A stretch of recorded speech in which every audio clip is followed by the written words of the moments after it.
জামাত ইসলামকে আমরা সাধুবাদ জানাই। আমরা তাদেরকে অত্যন্ত ধন্যবাদ এবং মোবারকবাদ জানাই। কক্সবাজার শহরের গোল চত্বর মাঠ তথা বীর মুক্তিযোদ্ধা যে চত্বরে যে মাঠ রয়েছে, এই মাঠে জামাতের যে জনসভা, এই জনসভা সম্পন্ন হয়েছে। একইভাবে আগামীকাল 6 ফেব্রুয়ারি এখানে বিএনপির 3 আসনের একটি নির্বাচনী জনসভা হবে। এই জনসভা দুইটাকে ঘিরেই আমরা কক্সবাজারে লক্ষ্য করেছি এখানে তাদের সৌহার্দ্যপূর্ণ পরিবেশ। কক্সবাজার জেলায় একটা সৌহার্দ্যপূর্ণ পরিবেশে নির্বাচন হবে এমন প্রত্যাশা করছেন বিএনপির নেতৃবৃন্দ। একইভাবে জামাতের যারা নেতৃবৃন্দ আছেন তারাও জানিয়ে দিয়েছেন আগামীকাল যে বিএনপির জনসভা হবে সে উপলক্ষে তাদের পথসভা বন্ধ রাখবেন এবং তারা ইতিমধ্যেই এই মঞ্চের জনসভাস্থল তারা পরিদর্শন করেছেন।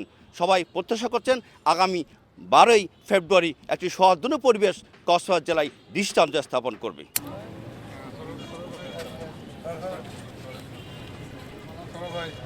আমরা তো আশা করছি আমাদের যারা নেতাকর্মী আছে, বিএনপি প্রেমী আছে, তারা অবশ্যই আসবে। তাছাড়াও সাধারণ জনগণ সবাই এখন তারা তারেক রহমানকে ভালোবাসে, দেশের মানুষ। আপনারা তো সেটা দেখতে পাচ্ছেন। প্রধান অতিথি থাকবেন আমাদের স্ট্যান্ডিং কমিটির মাননীয় সদস্য জনাব সালাউদ্দিন আহমেদ। আগামীকাল কুতুবদিয়ায় জামায়াত ইসলামীর হামিদুর রহমান আজাদের একটা বড় সমাবেশ আছে। এই জন্য আমরা তাদেরকে, বিএনপিকে আমরা নির্দেশ দিয়েছি তারা কালকে ওই সময়টাই কোনো প্রচারণা বা কোনো অফিসে কর্মকাজ করবে না। এটা কুতুবদিয়াতে আমরা নির্দেশনা দিয়েছি। আমরা মনে করি এখানে আমরা সবাই মিলে যদি সকলে শান্তির পক্ষে কাজ করি তাহলে সকলের জন্যই ভালো। কক্সবাজারে আমাদের জনসভায় বিএনপি আমাদের প্রতি যে সহানুভূতি প্রকাশ করেছে এর জন্য তাদেরকে ধন্যবাদ।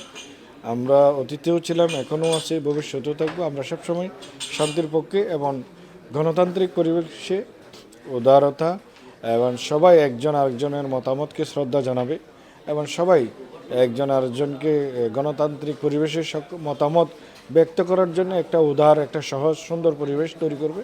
এবং আমরা চাই যে সবাই এই পরিবেশে থাকুক এবং এইভাবে একটি সুন্দর বাংলাদেশ গঠনে আমরা এগিয়ে যাই। থেকে আমাদের ব্যানার ফেস্টুনগুলি ছিঁড়ে ফেলা হচ্ছে, নাই করে দেওয়া হচ্ছে। আমরা লাগাচ্ছি নাই, এরকম একটা কমপ্লেন আমরা পাচ্ছি।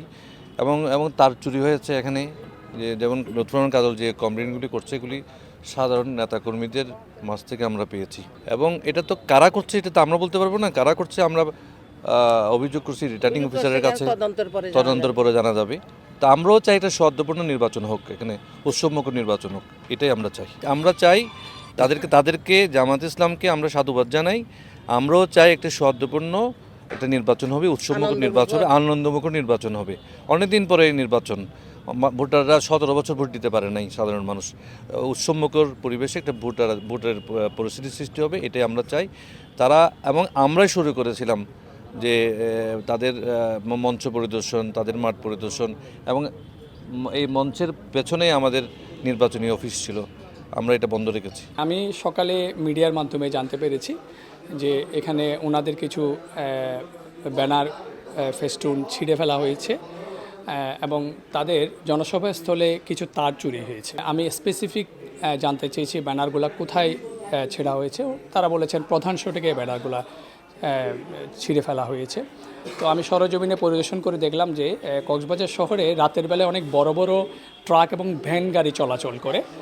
এছাড়াও কিছু টোকাই কক্সবাজারে রাতের বেলায় বের হয়, কিছু মাদক সেবীরা, তারা রাতের বেলায় এই ব্যানারগুলোকে ছিঁড়ে এটা বিক্রি করে। আমরা তাদেরকে অত্যন্ত আন্তরিকভাবে ধন্যবাদ এবং মোবারকবাদ জানাই। এবং ওনারাও যে সুন্দর একটা পরিবেশ বজায় রাখার দৃষ্টিভঙ্গি কিংবা দায়িত্বশীল পদে যারা রয়েছেন, বিশেষ করে ওনাদের প্রার্থী সহ জেলা পর্যায়ের নেতাদের মধ্যে যে সৌহার্দ্যপূর্ণ পরিবেশটা বজায় রাখছে।